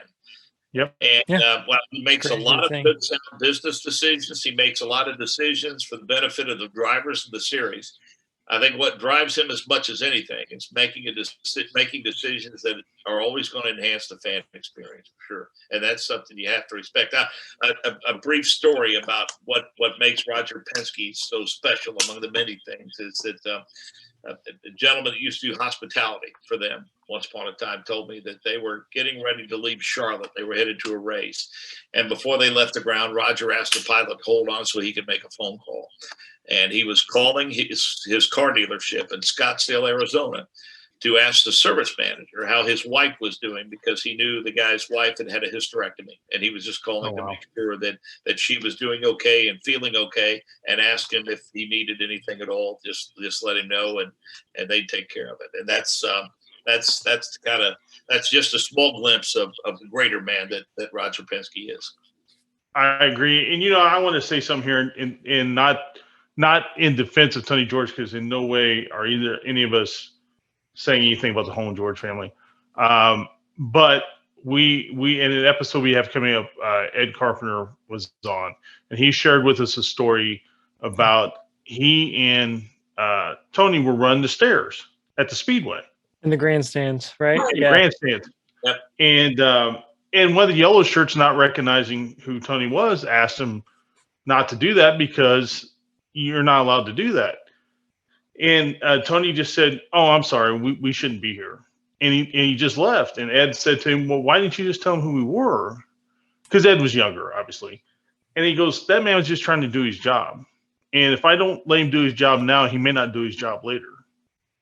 And I thought that was a really great moment as well. The responsibility comes with being a Roger Penske, with being a Tony George. I made this statement, guys, and Donald agreed with me. I think in time, history will show that Tony George, in my opinion, should be and will be mentioned in the same breath as doing for the Indianapolis. Now, granted, it's somewhat similar circumstance, because the Indianapolis Motor Speedway in no way, shape, or form a couple of years ago was circling the drain like it was at the end of World War II. That's right.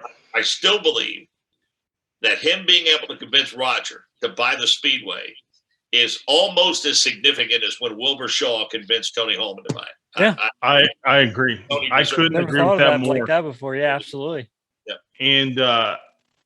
And I think that showed that while a lot of us had opinions of Tony, and I will tell you that my younger self was not very happy with Tony with the RL, and I've said this publicly, and I'd say it to him, I'd say it to Ed, because I was afraid the split would really cause a split, and which it did. But what I could not understand at the time was he had to protect their investment. And to be truthful, that's what it was in jeopardy, because other people wanted to say him what he did. And I think ultimately the RL, in the longest run you could have, ultimately that creating the RL really preserved the Speedway in a certain way. Well, I think history has shown all he was simply asking for was a seat at the table. And respect. And was denied that. And that's right. I think if they had it to do over again, they probably would have handled that situation a little differently. But I know this. There's a lot of drivers that feel this way. I mean, Jack Hewitt, Steve Kinzer, guys like that got the opportunity to qualify for the Indy 500, who otherwise wouldn't have. I got to believe the fact that Jeff Gordon landed in NASCAR when he really never intended to go to NASCAR, I think probably helped set those wheels in motion a little bit, change the future of both sports tremendously. But the guy that's a guest on this show probably would have never joined the Indianapolis Motor Speedway Radio Network if it weren't for the IRL. So there are many of us that are grateful to Tony George for various reasons, for sure. And contrary, and I've said this before on here, contrary to how some people want to spin it, probably the greatest safety invention in modern motorsports outside the Hans device. Yeah. Safer barrier. With the safer barrier. And I just, again, I had a 30-year association with that family through Network Indiana, WTHI, AM and FM, and television, and of course through the Indianapolis Motor Speedway Radio Network. And they have been so giving, literally giving countless dollars in charity. The philanthropic ventures that they were involved with, the list is too numerous to mention. And they were never anything, any time I ever encountered anyone from the family, they were never anything but gracious and provided me the opportunity to have, the kind of personal and professional success that I never imagined possible. And I'll always be grateful to them for that, for sure, that entire family. I couldn't agree more. And as I've gotten older, I've come to really respect more of what he did and why he did it. Because, you look at it from a selfish standpoint when you're younger, and as you get older, you understand, hey, this was his place, and they were not showing him the respect he deserved, and they were trying to bully him around a little bit, and they forgot that he owned the biggest and best sandbox there was. So, well, and at the time, a lot of people were reading everything that was written and believing everything that was written, and not all of it painted the situation accurately, and not always painted it in a positive light. And I think more than anything else, more than it wasn't. It didn't really have as much to do with car to the IRL as it had to do with the Indianapolis 500. That's right. Yep. But I always said, even when I remember going to one of my first races I traveled to with the series was New Hampshire. And boy, I saw some wore out old race cars, and I wondered how long the thing would stick around. But I thought that the one trump card that he had said at 16th in Georgetown, and right. And looking back on it for me, and I don't have any working knowledge of this. I was never involved in any high level meetings or anything. Well, what I think not enough significance is given to one event in particular that swung the pendulum in the favor of the IRL, which then became the IndyCar series. And that happened in 2000 when Chip Ganassi showed up and won the Indy 500 with Juan Montoya. Because I think from that moment forward, there was no way that Roger Penske or any of those other car owners were going to allow Chip to walk through their paddock with an Indy 500 ring and them not have a shot at one. Because if you remember the next year, Roger showed up at Phoenix with two cars for Jill and Elio, and then ran the 500.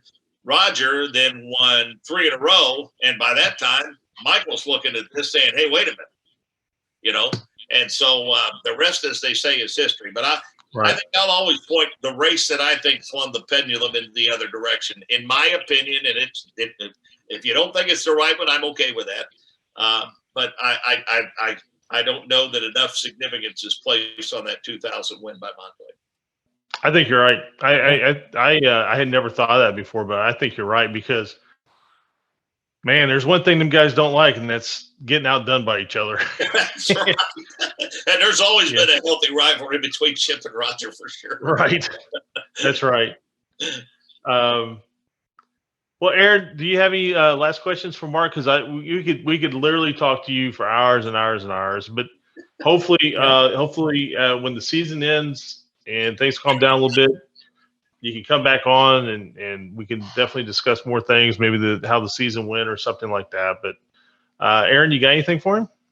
I don't. Once again, Mark, thank you so much for coming on. I really do appreciate it. Yeah, I'm sorry it took so long to get this hammered. Oh, no, you're fine. And the next time we gather, guys, if you want, we could arrange to have maybe Nick and Jake and maybe absolutely other guys join us, and we could recap this year's 500 and talk about. That'd be great. Oh, I know those guys are always up for that for sure. Absolutely, more the merrier. That's what I say. Yep. I am gonna ask one last question, and I typically used to have a standard question I asked, and it doesn't fit every situation, but with you being having such a diverse background in sports, what is your best story you can share? It can be 500 related, it can be high school basketball related. Kind of your best story that you can share, maybe the funniest or kind of odd circumstances type story about your announcing experience. Well, I mean, I've had the opportunity to do some things in some incredible places and incredible venues. And again, guys, I am from the stereotypical Midwestern small town, and I owe most of the personal and professional success I have in my life to that community, and that's one of the reasons why I'm back there teaching, because I can't ever repay that debt. And so I guess I'm blessed from the standpoint to say that it's difficult to pin down. I think the first time I really realized that this was something out of the ordinary was back in 2004.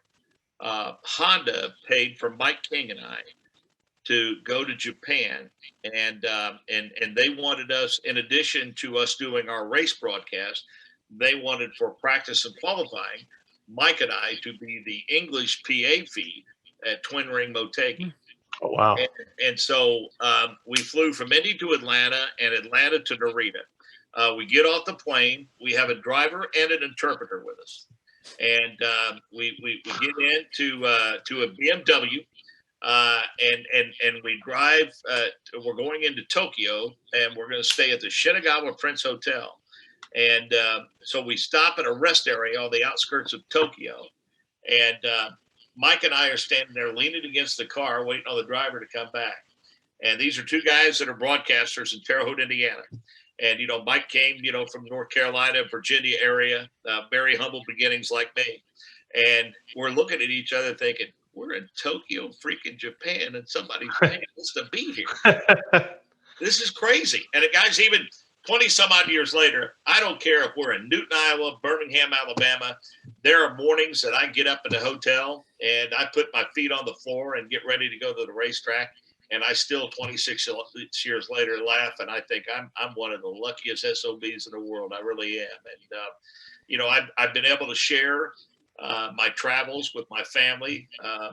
My wife travels with me now that we have our children raised. I took my children to spotters with me for graduation presents. My son and my wife have both gotten two-seater rides, and my wife's had her pictures taken with her favorite drivers, and my mother too.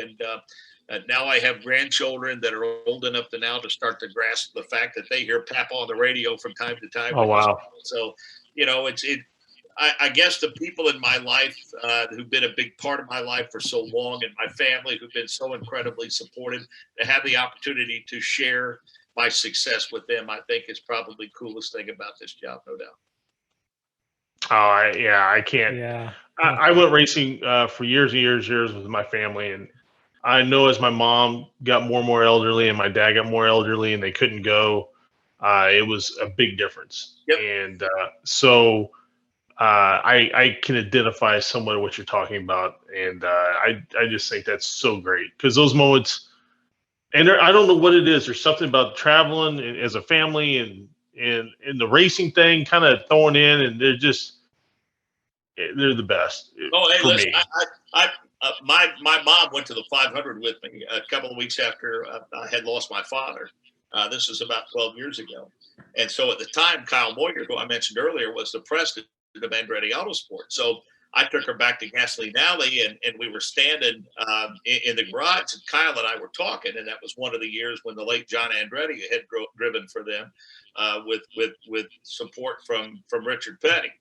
Well, Richard Petty comes walking around the corner, and it didn't take my mom long to forget she even had a son there. I mean, she went right over to Richard Petty and hugged him and had her picture taken with him and everything. And it was a special day for her and a special day for me, and helped her kind of get over the sadness of losing my father. But it was as though I didn't even exist, because Richard Petty walked in and she didn't even ask him if she could walk away. She just right up to him. And being a pure class act that he is, he was very gracious to her for sure. So that's a cool story too from days gone by. Oh yeah, that's so great. And anybody that knows anything about Richard Petty knows that you listen to his kids talk. They were the last ones to leave the racetrack every weekend, because his dad would sign for everybody. And if anybody knows Richard Petty's autograph, it isn't a real simple scratch. Nope, it's a full name. It's a very elaborate full name. So yeah, for sure. Yep.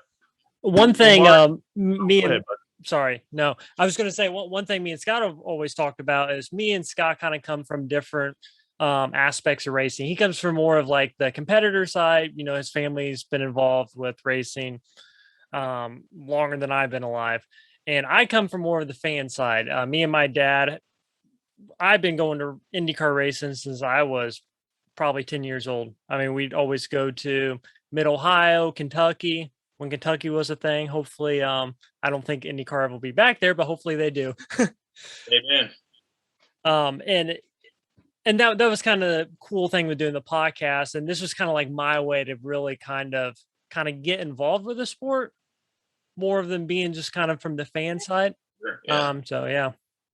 Well, again, thanks to technology, I mean, you guys are able to do this. And I think one of the things I think I'm most proud about our association is, I took far too long to come on for you guys, and again, I apologize for that. Oh, no problem. But, when you look at the list of guests that you've had on your show, I think it speaks to the fact that we're appreciative of anybody who shares the passion and enthusiasm of motorsports, and I don't. My only thing that I've ever said in terms, because I mean, probably from the end of April till the first week of June, I'll do typically between radio, television, podcasts, phone calls, things of that nature. I'll probably do somewhere in the neighborhood of between 40 and 60, sometimes as many as 75 interviews in the month. And the only thing that I insist upon is that I want the producers to call me, or send me a text or shoot me a message about 10 or 15 minutes before we're supposed to go on. And then when it's time to go on, I have them call me. I said, because I'm not going to lie to you, I'll forget. It's so hard for me to keep track of stuff sometimes between teaching and all that stuff and kids and grandkids and everything. But no, I remember, when I first started out, I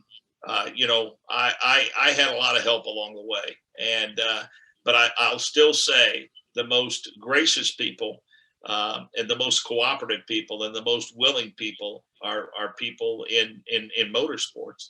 I mean, you guys, I'm sure you're familiar with Autosport and Don Kay.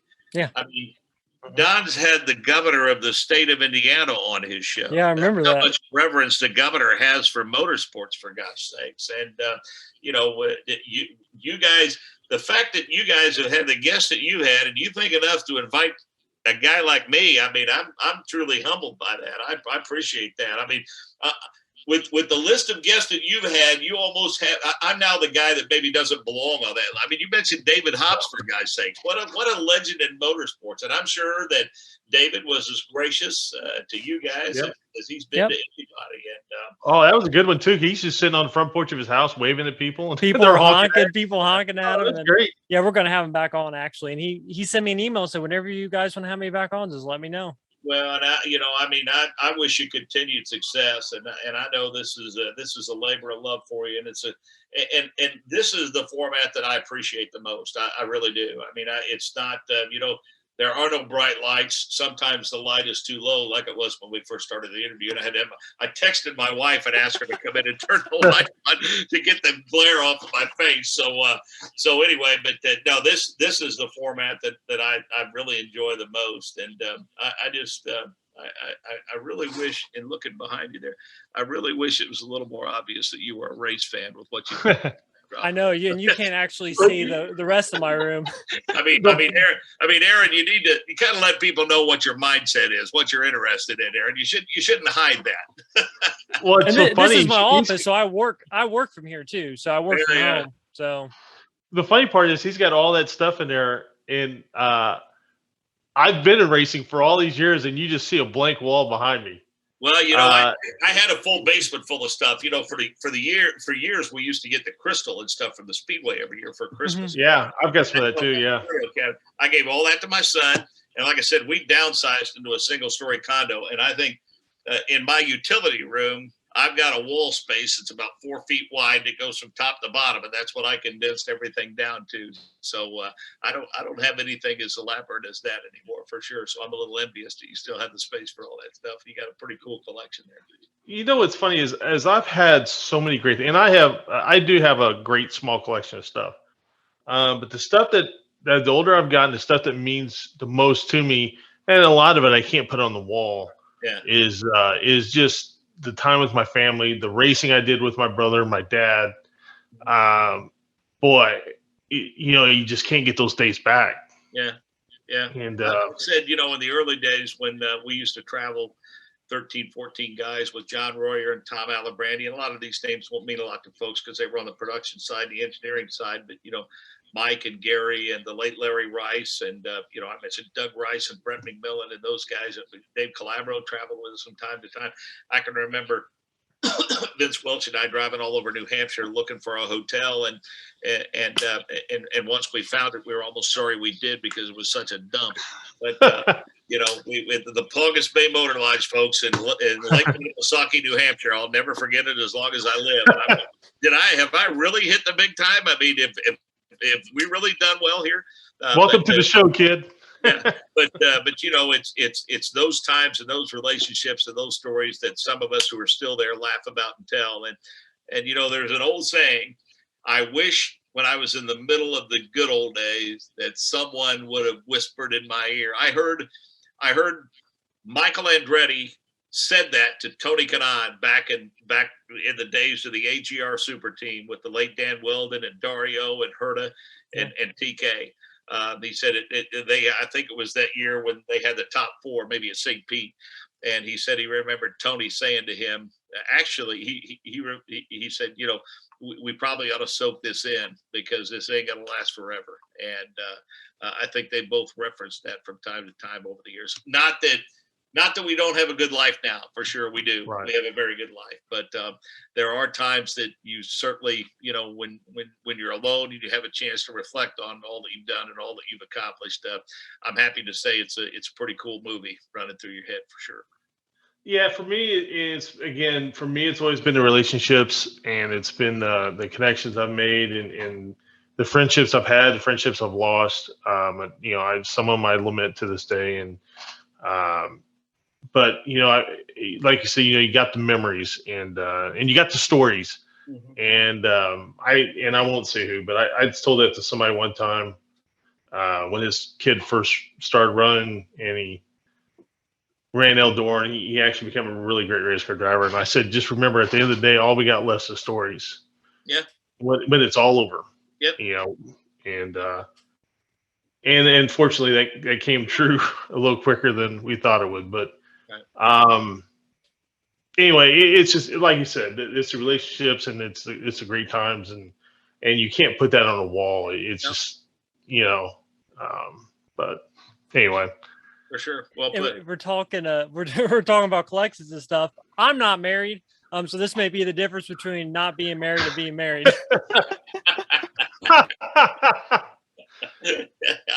Well, you know, like I said, mine we're getting ready to you know, I think we're hitting 34 years in September. She'll remind me in a minute from the other room if I'm off on that. I think we've known each other 35, maybe 36, and been married almost 34. And not only has she been throughout that time the wife of a traveling broadcaster, but she was also the wife of a high school football coach for a while, because I used to coach high school football. So she's been doubly punished in our marriage. Unfortunately, we're to the point now to where we can, you know, I can spoil her a little bit as a result of her dedication and commitment. We're happy to do so, no question. Congratulations, honey! You've married a go-getter. Yeah, that's right. That's right. Yeah, I tell people all the time, you know, they say, well, how do you have time to do all you do? And I said, well, I made it a point to be average at a lot of things. I didn't want to screw just one thing up, so I've tried to be average at a lot of stuff. So mission accomplished, I hope. Well, Mark, the last thing you're average at is being the voice of the 500. You are an excellent example of the lineage, and thank you. I can tell you, for me, I find your calls as great as anybody who's ever done it. Thank you. I think the job you do is on par with anybody who's ever done it, and I wish for years of continued success and be able to listen to you make those calls. You're very kind. I think that I'm truly humbled by that. I mean that. Thank you very much. Thank you. Yes, and I always appreciate the support. And actually, I think I know you followed us first. I'm not sure how you found us, but I remember seeing the Mark Jaynes followed us. Like, man, that's cool. And actually, I think, so I actually started the Race 92 t-shirt brand, and you actually followed Race 92 first, because I remember when you followed that, and then I was retweeting the Racer to Racer stuff, and then that's when you follow Racer to Racer. But you guys, I've had so much help over the years, and anybody that you know, I think is as passionate about it as you guys are deserves our support for sure. And you know, we're here anytime to help. Thank you, sir. Okay. Appreciate it. Take care.